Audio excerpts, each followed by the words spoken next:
So my name's Kate Urwin. I'm a consultant in palliative medicine at UCLH and Central Northwest London Hospital, Northwest London Foundation Trust, which is mainly a community trust. And Hala kindly asked me to talk a bit about some of the ethics and the principles that might guide some of the surgical decision making during the pandemic. So what I thought I would do would be just a very quick overview on some of the sort of moral theories, a sort of romp through the sort of principles framework that we're mostly familiar with, the sort of Beecham and Childress 4 principles framework, thinking about ethical considerations in a pandemic, looking at the responses from the WHO, NICE, the UK government, the Royal College of Physicians, and what people have developed locally at UCLH, and then some final thoughts, recognising, of course, that what we all really want, well, I certainly do, is a clear answer of what is right, what is wrong, but recognising that sadly we're never given that. But with no further ado, really sort of the moral theories that underpin and sort of talk to some of the sort of the ethics, this sort of idea, you know, that on one hand, absolutism versus moral relativism, the idea that there is an absolute truth, that we can know right from wrong. It's a touchstone, and that is clear in any situation. There is right, there is wrong, and that applies across the board, versus moral relativism, which is much more that there are maybe different ethics for different situations, or different cultural or religious, or different groups of people will have their own norms, and it's more of a when in Rome, do as the Romans do. Other theory of deontologism, where we judge morality of action on adherence to rules. So the right action is that following duty. It's duty-based and it's following the rules. Consequentialism, where we judge morality based on outcome. So utilitarianism, where we talk about maximizing benefit. That is a form of consequentialism, where the ends justify the means effectively. And they're less commonly talked about virtue-based ethics, where we judge on what a virtuous person would do. But these sort of moral theories, I don't think are so useful to us. And really, I think what we've all have much more familiarity with is the sort of 4 principles, the 4 pillars of ethics that we talk about. Respect for autonomy, respect for beneficence, for non-maleficence, and respect for justice. But again, it's recognizing that this really shows us where the crossroads is, but it doesn't tell us which direction we should be going in. So a fair health system may incorporate these ethical principles, but might incorporate both a utilitarian approach, where we try and maximize benefits to patients and to society, and also an egalitarian response, where we emphasize the equality of individuals and equality of opportunity. Other ethical principles, the principle of utility, that resources should be used to provide the maximum health benefits, so that where we save the most lives or save the most life years. The question then becomes, is this for an individual or a community benefit? And I think one of the things that changes in a pandemic is how we assess benefit. Principle of equity, where we give priority to the worst off, so those most severely affected, or perhaps those who are more vulnerable, for example, vulnerable and disabled populations. There's been some debate about whether we can use age. The BMA says not. There's a lot of talk about saying it should be non-discriminatory, but this idea of a fair innings argument, that, you know, somebody older should be able to give way to somebody who hasn't yet had a fair innings at life, has quite a lot of power. But it's recognizing that although gut instinct can be very persuasive and appealing, it can be very risky. as I picked out this quote from High Fidelity. We all have our own biases. The two big ones, particularly whether we value quality versus quantity of life. Often as medics, I think we think more about quality, but certainly that is not universally held. And there are those that think that the sanctity of life is paramount, no matter what that quality might look like. It is the sanctity of life that's important. And then also looking at intrinsic versus instrumental value. So do we have value as people because of what we do or because of who we are? So, and then some of the ethical principles, or the guidelines rather, that look at instrumental value and give weight to people's instrumental value. For example, that's where healthcare workers can end up being placed above maybe other workers because of the contribution that healthcare workers make during a pandemic, for example. And so there are certain guidelines that absolutely suggest that those who are contributing in a pandemic should be rewarded. The WHO came up with ethical considerations in developing a public health response to a pandemic influenza in 2007. And they looked at really 6 ethical principles: equity, utility, liberty, reciprocity, solidarity, and transparency. And that reciprocity is calling for something in return to contributions that people have made. So that's a little bit about where the stuff I was saying about healthcare workers. They acknowledge, though, that ethical principles have competing claims, that there's a need for a framework to assess and balance a range of interests, that ethical deliberations must take place within the context of principles of human rights, and that all policies must be consistent with applicable human rights laws.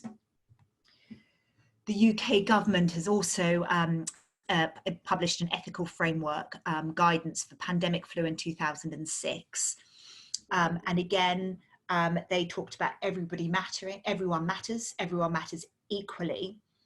The interests of each person are the concern of all of us and all of society, and the harm that might be suffered by every person matters. And again, they talk particularly about the notion of fairness alongside the other list of important principles. NICE have come up, so moving back, sorry, just to this UK government and talking about fairness. Relevance, particularly thinking about the surgical audience, is they say explicitly that it's not unfair to ask people to wait if they could get the same benefit from an intervention at a later date.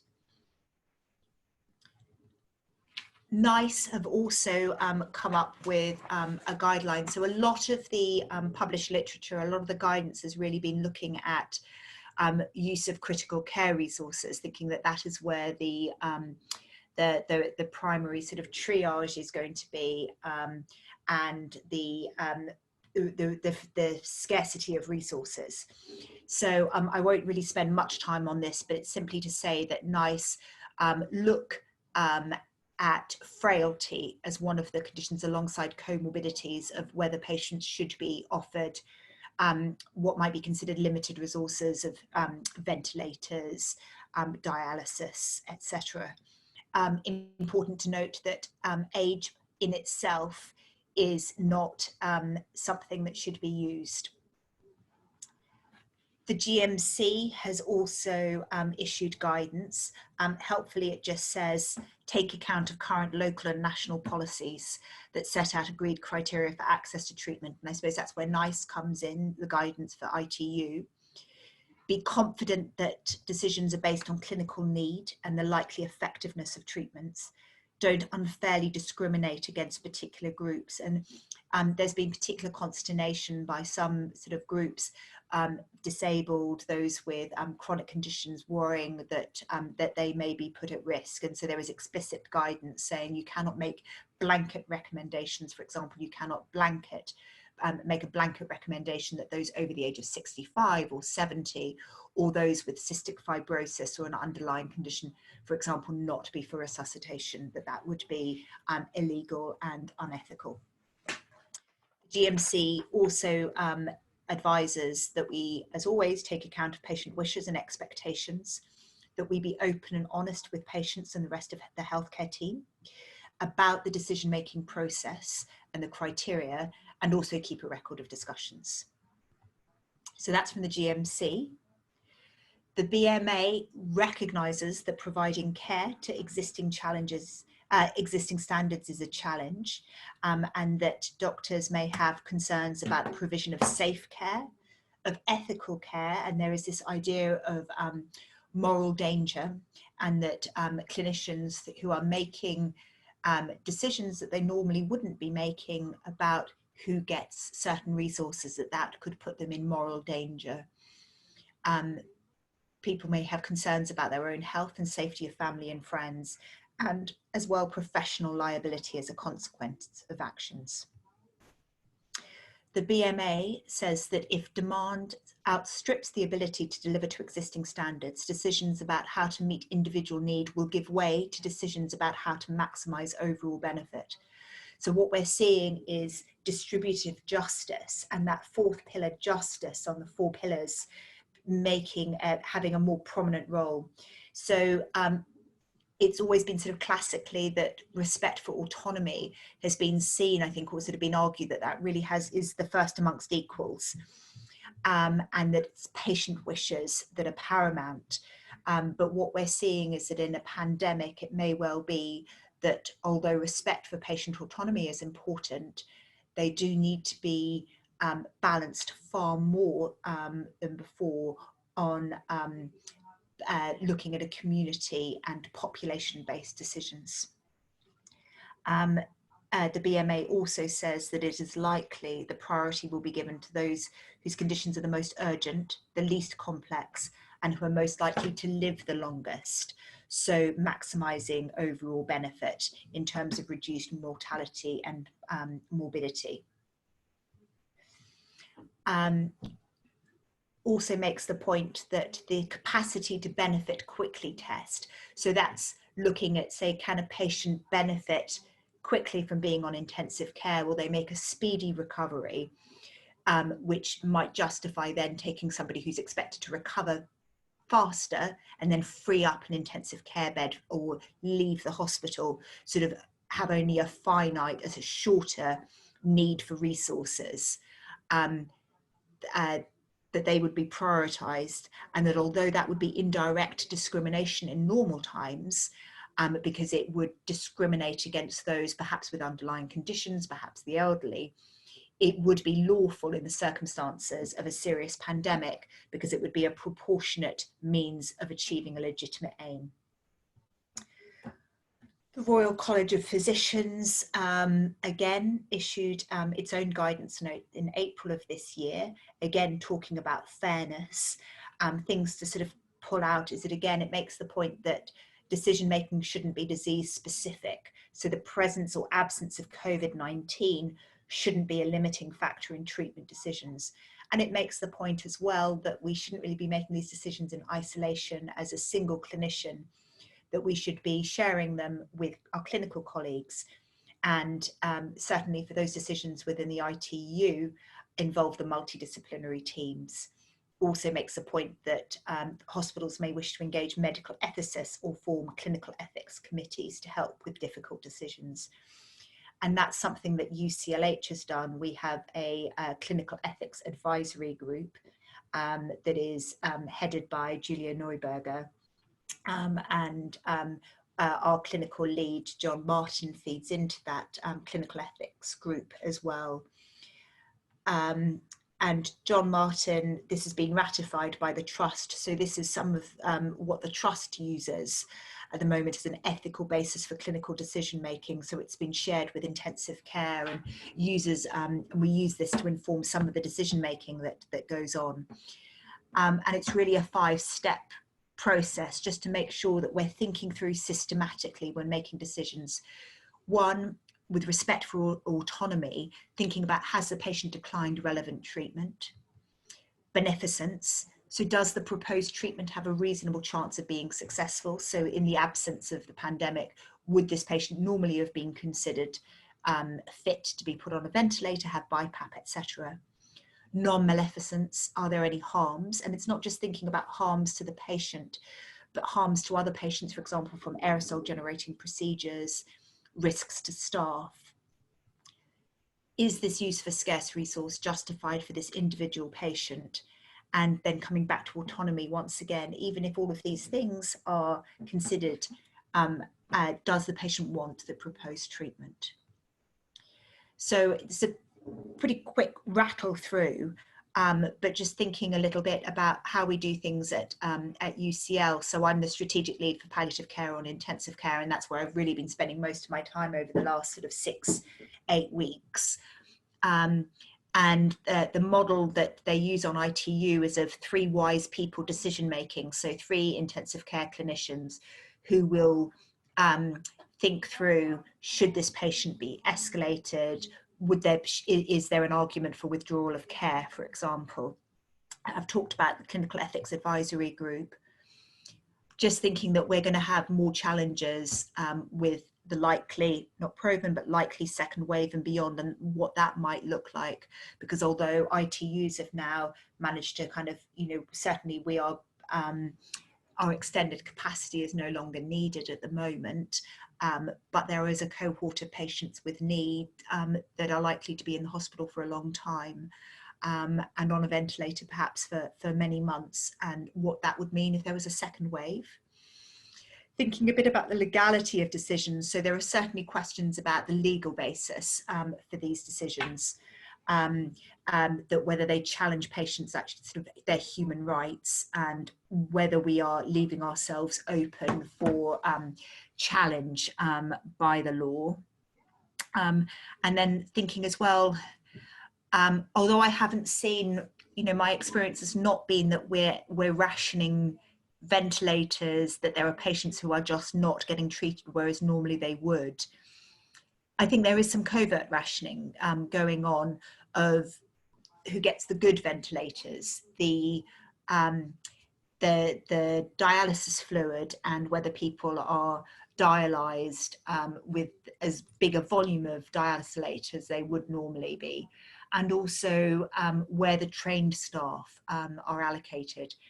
So I'm going to hand over now to Hala, who will talk more about the surgical decision making, but that's a little bit of context about some of the ethical considerations. Thank you. Okay, thanks very much, Kate, and thank you for inviting me to speak. So I also work at UCLH in the Royal ENT Hospital, and as Dr. Urwin said, I'm going to focus a bit more on the practical aspects of decision making in surgery. So since the start of COVID-19, we've all had to find different ways of working across specialties, and this is including the reorganisation of services and also how we take decisions involving clinical care. And so the aim of this really is just a brief overview to go through the guidance and the literature on surgical decision making, the challenges that we face within ENT in particular. And I've got 3 case scenarios at the end just to sort of perhaps illustrate some of these points and touch a little bit upon what Dr. Urwin's discussed as well, and how we can actually try and apply these ethical principles and guidance into deciding what's best for the patient. So just very briefly, as we've already heard, there's been a summary of ethical guidance. These key principles have been overviewed by our regulatory bodies, and as doctors, it's important that we keep abreast of this information. And I think that most of these principles emphasize the importance with regards to surgical decision making, that it's shared decision making, that we document appropriately, and that we do, if we are going to modify decisions, they are evidence-based practice. And then just touching upon the guidance and PPE, the GMC have noted that it's obviously the employer's responsibility to provide us all with PPE. To the best of my knowledge, certainly at UCH, we've not had any problems with insufficient PPE, but in that event, it's then the GMC advised that we need to decide on how best to go forwards. For example, whether or not a procedure could be delayed for a patient and protecting the more vulnerable members of staff in that scenario. But that's quite tricky, I think, if that were a reality in some hospitals. This is just a very brief note, perhaps to the relief of some clinicians, that NHS England and NHS Improvements decided to pause the NHS complaints procedure, sort of triaging only the very urgent complaints, just to kind of reduce the burden really on staff members. And the Ombudsman's also stopped accepting new complaints as of March, and the fitness to practice hearings have also been postponed. So now just a brief overview of the national guidance. The Royal College of Surgeons has been really fantastic since the start of the pandemic with giving us various guidance for things, and now we're moving on to thinking about perhaps resuming elective work and the recovery of services. And just one point to make about the virtual clinics, remote consultations aspect. So the GMC, NHS England and also ENT UK have given us this sort of clinic triaging framework, which is quite helpful. But it's important with regards to ENT that there are patients that aren't going to be suitable for this, namely those that maybe are very elderly and can't use the technology, or they're hard of hearing, or indeed if they have a serious, possibly high-risk condition, and they're not going to be suitable. And it's also important when we're deciding on who's suitable for clinic that we adhere to the GMC core principles, that we maintain confidentiality, make notes, and also the patient has to consent to that remote clinic consultation. Essentially, it's vital that we don't leave patients in a situation where they don't have access to the appropriate care. Another consideration is the protection of those that are deemed extremely vulnerable. Now, this is a group of patients that the government have deemed should be shielded, i.e. stay at home, and GPs should have contacted those relevant people. There's also this group of vulnerable patients, and those, for example, that are over 70 years old, that may be in the BAME category or have a chronic health condition such as diabetes or chronic kidney disease. It's not an exhaustive list. And this is, although these patients, we're not advised that they need to be shielded, based on the increasing evidence that these patients are at more risk of a more severe COVID infection, we have to be mindful of this as well.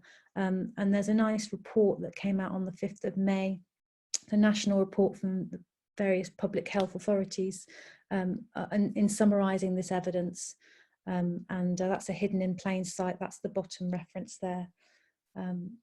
So I think that's also important in terms of considering patients for theatre or remote consultation or face-to-face consultation. Just going back to national guidance, so ENT UK have also been fantastic with providing us guidance throughout. And just picking up on the last point there is this sort of bespoke consent form that's they've published, which is exclusive for COVID-19. And I hope you can see that all right. But essentially, this is a really nice way of standardizing patient communication, and in particular, adding that additional risk potentially of infectivity if they are coming into hospital, for example, if they're COVID negative. And it also, and the implications of that, such as having to go to ITU, etc. And it also provides a really useful checklist as well. So that's a nice form.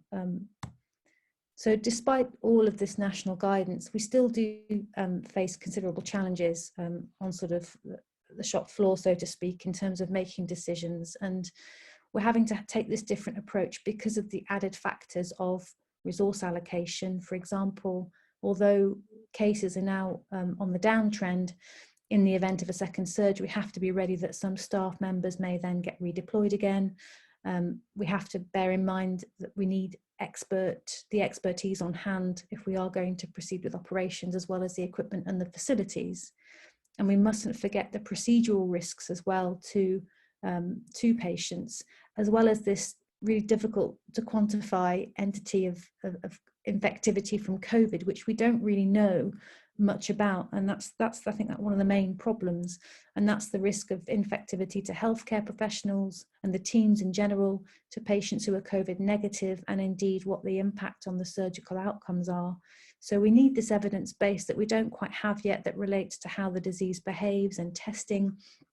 And at the moment, cases are having to be taken on a case-by-case basis, but there is an international trial that has started recruiting very recently. This is across surgery, looking at mortality, 30-day mortality, as well as the secondary outcomes there listed. And this has been sponsored by the University of Birmingham, and it's international, as I say. And hopefully this will help inform us on how to make decisions for various operations and patient groups in the sort of medium to long term. So we look forward to the results on that. And then there's also this paper that I came across, and this was a scoring system that was developed by the University of Chicago on elective procedures, which they've renamed medically necessary time sensitive, which pretty much all the elective procedures fall into, other than aesthetic procedures. And this scoring system essentially stratifies patients at risk of infectivity of COVID, as well as resource utilisation and chances of affecting healthcare staff, based on these 21 factors that they've derived from a literature search on outcomes, viral transmission, and resource allocation.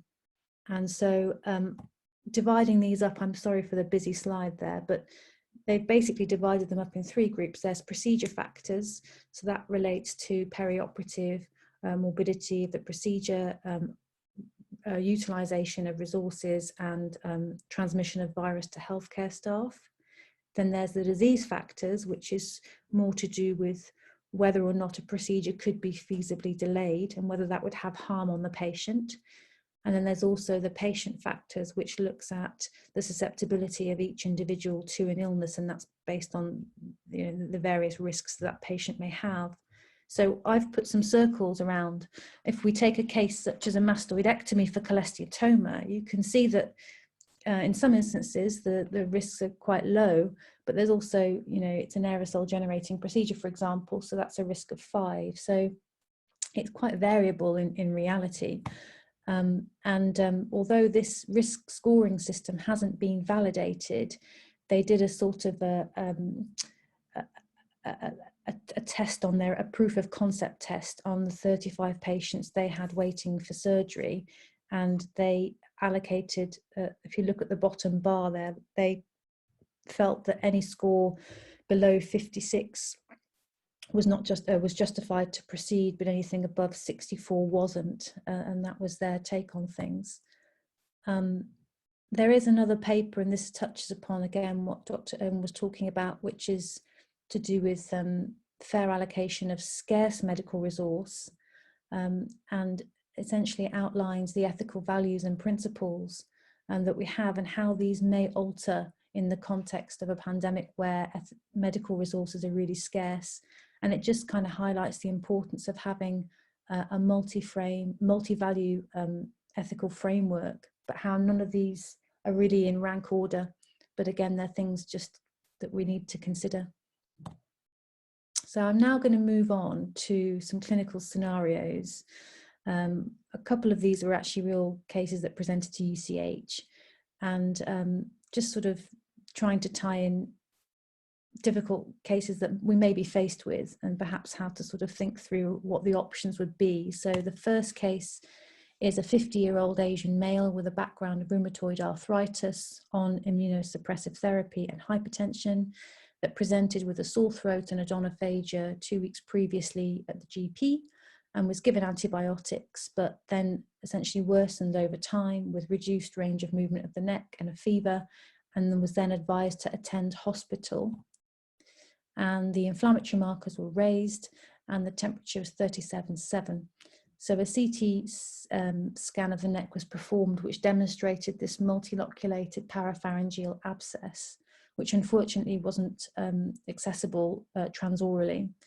And so the patient was put on IV antibiotics, but didn't really improve after 48 hours. And so if we think about the options for management there, well, there is the option of theatre. And then we've got to consider our resource allocation aspects, and also the infectivity risk, this unknown entity, again, about the patient catching it potentially if they're COVID negative, and the risks to staff.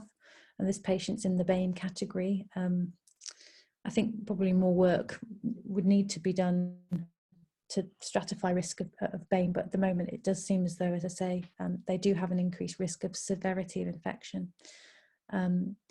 Or we could continue antibiotics in this patient, but accept that they may then reach a stage where they become critically ill, or consider alternatives to surgery such as ultrasound guided drainage. And if we're going to be considering alternatives, we've got to then think about the evidence. So for a deep neck space infection, there's only really one randomized controlled trial out there looking at 17 patients and essentially randomized them to having ultrasound drainage or surgery, and the length of hospital stay was reduced by a couple of days with equal success of both procedures. So that's helpful, but it is only really on 17 patients. So, and in this case, the abscess was multiloculated, so that may affect the success of surgical, of ultrasound guided drainage. And there's also a second trial on superficial neck abscesses that essentially deems surgery to be much more successful than ultrasound drainage. But with this patient, they presented 2 weeks later, and there has been a change in public behaviour in the context of this pandemic, and we've heard it on the news and seen it with cancer patients and cardiovascular patients, for example. So there is an argument to perhaps be more vigilant in these cases that are presenting late. And indeed, in the Ebola outbreak, we know that there was a higher chance of mortality in other patient groups such as TB, malaria and HIV. And so we need to be mindful of that when we are seeing patients that present late. This patient, incidentally, got better after 48 hours and then managed to get home. So that's good. Second case of an 85-year-old Caucasian gentleman that's on warfarin, has had stents in the past, that came in with a nosebleed, which was brisk. The INR was within range, but the hemoglobin had reduced to 8. And so they were seen by ENT, blood pressure was controlled, given tranexamic acid and flow seal, and things settled. So the patient was discharged home, but then reattended with ongoing bleeding again. This time was packed with Nasopor, which was unsuccessful. And so anterior and posterior packs were placed in. So the option for treatment, obviously we've got vitamin K and prothrombin complex, which can be given, as well as blood. And if those measures fail, then generally we do consider theatre. And it's tricky really, because ordinarily I don't think we would think twice about taking a patient to theatre for bleeding, and that seems to be the right thing to do. If this patient, however, with a very low hemoglobin became really critically unwell, then potentially a consideration would be about whether to proceed or not. And NICE have recommended this decision support form to be used in the context of COVID, but it's much more a familiar tool with ITU, where they're having to make these decisions on a regular basis regarding survival outcomes and so on in intensive care. But we could potentially, in very difficult cases, consider something akin to this, and I've written on in red on the left hand side, if we're going to consider treatment that's conservative, what's the evidence, enlisting the advice of our intensive care colleagues to try and stratify the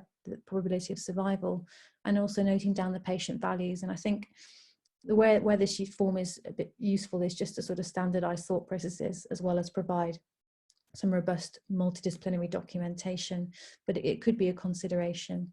And again, I think the patient, this gentleman was packed, and then packs were removed and he went home. So that was good. And then the last case is a 65-year-old patient, Caucasian, that presents essentially with Bell's palsy. They had a background of severe asthma, were otherwise totally well, and was seen by the GP, did not get given steroids initially, and managed to have their MRI scan, which didn't show any evidence of retrocochlear pathology. And they were then referred into ENT. So this is a tricky one, because ENT have recommended, UK have recommended against the use of steroids because it may increase the risk or the severity of COVID infectivity. which is yet to be quantified, or indeed other conditions. And so in the context of Meniere's and sudden onset sensorineural hearing loss, then it's advised to perhaps pursue the route of intratympanic steroid injections, discussing the pros and cons obviously with the patient. But for idiopathic facial palsy, there's not really much more one can do to try and improve the outcomes other than give oral steroids. And so we need to have this balance in decision making. If it's a 20-year-old that's got no other comorbidities, then maybe it's justified to give them steroids versus the elderly person with lots of comorbidities. And this recommendation was based on a number of trials where high-dose steroids were given for SARS and MERS cases, which are, as you know, other coronaviruses, with doses not that dissimilar to what we're using, so sort of 300 milligrams of hydrocortisone in some settings, which is about 75 milligrams of pred.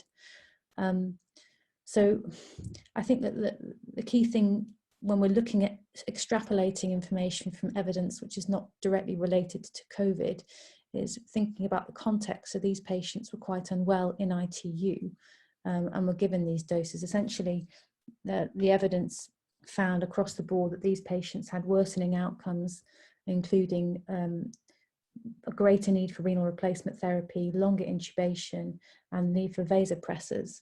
And they also had higher viral loads at later stages. So it's something to be aware of, but it's tricky to balance these things. And I think it's something that hopefully with time we'll get more evidence on, and this will help guide our decision making.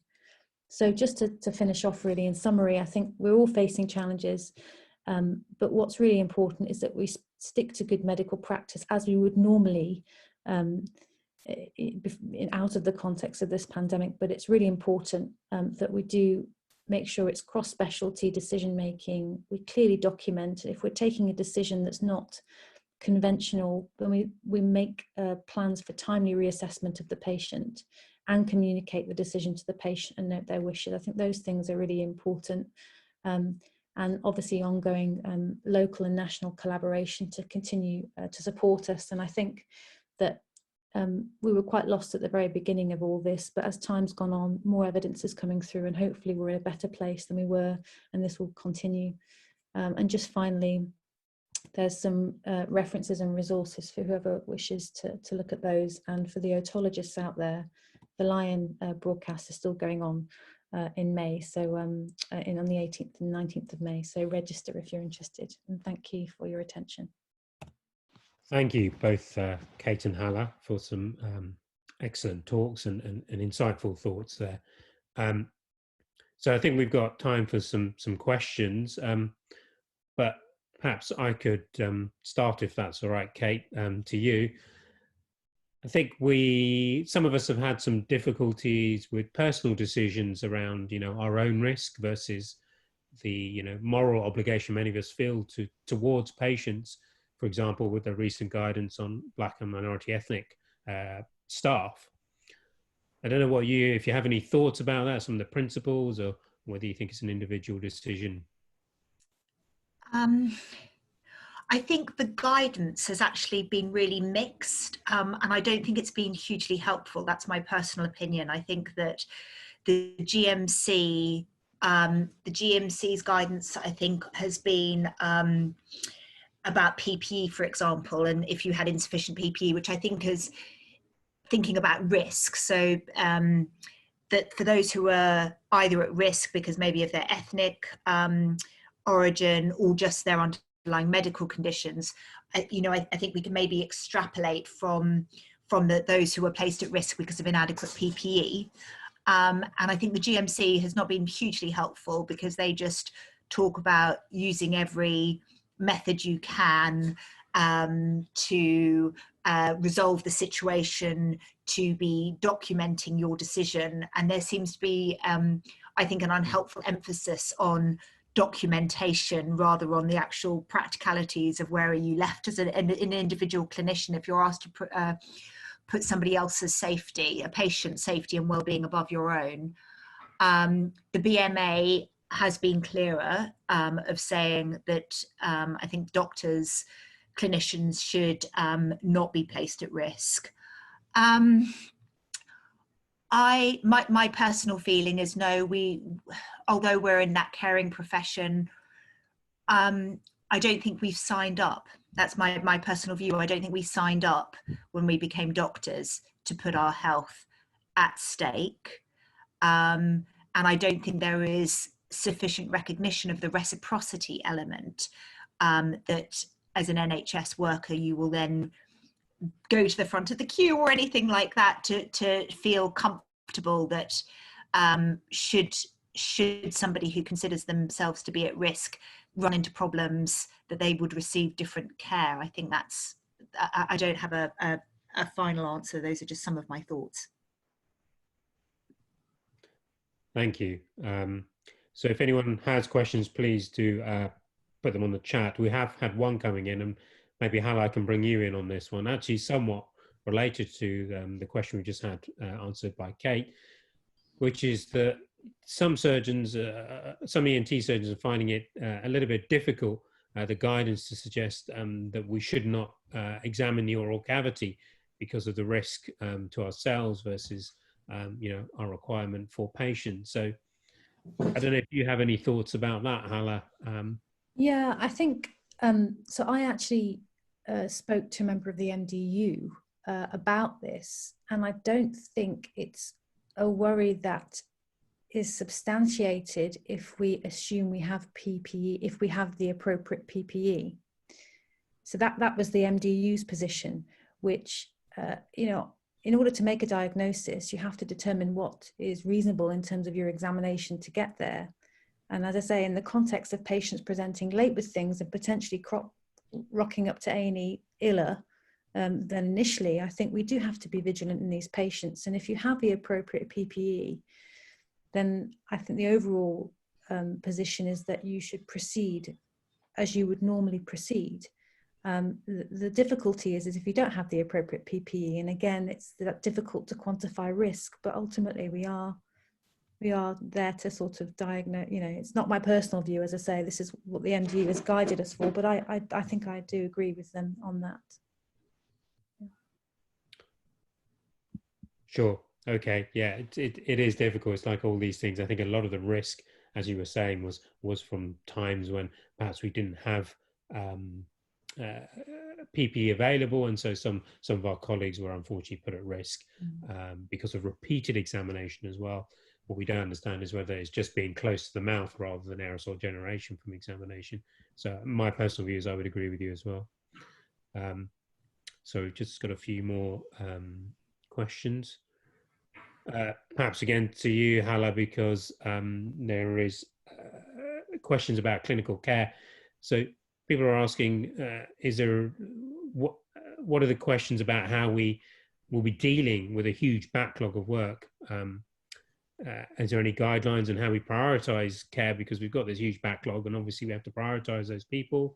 I know the college has released something, but in terms of even returning back to work, I guess it's going to be difficult. So do you have any views on that? Yeah, so I mean, the colleges have, as you say, published that document on the prioritization of surgery, and that's across all the specialties, and that's stratified into 4 categories essentially. And the paper that I presented on the time-sensitive procedures by the University of Chicago is what's been used with the American College of Surgeons. So they're using that as a means, I think, as a means to sort of trying to stratify patients with risk. So we have had guidance based on that. I think in terms of how then work resumes, that's very much dependent on the trust policy and the local policies. We know that the government have issued a letter to all the chief executives nationally encouraging the return of elective services. I think personally the difficulty with it is this weird vulnerable category that are not shielded. I'm finding that quite hard. So for example, at UCH, what we're doing is going through the patient's records to try and find the comorbidities and seek out the age, also where they are geographically, because intercity travel is also a consideration. But then again, it's quantifying whether or not this older patient that needs a procedure that inevitably they'll develop complications from if they don't get an operation, what risk category they lie in. So I think obviously it has to be led, senior led, these sorts of things, and trust led. I think the Royal College of Surgeons have given us a good guidance, and also COVID Surge that published in the British Journal of Surgery did a literature review as well, and they looked at sort of 12 papers, 11 were from China about sorting out services, and you know, a lot of this evidence has also come from there. Thank you. And Kate, maybe I can finish by asking a question to you in terms of palliative care. Are you expecting an upsurge because of the delays in what's happening, or difficult to predict? I think what we're expecting is that we are going to see patients presenting late and with uncontrolled symptoms. The work, I think, of the community team has mainly been COVID based or presumed COVID in recent months. Breathlessness, a lot of patients who have been very, very anxious about going into hospital and have elected to stay in the community. But I think the oncologists, from what I hear speaking with the oncologists here, that they are worried that there will be late presentations of cancers, and what that will mean, for us in terms of symptom control, absolutely. Great, okay. Well, I'd like to thank both of our speakers again, Kate and Hala. I think our time is up for some excellent presentations and some thoughts, at least perhaps not answers to any of these things, but certainly some frameworks for us to think about these things.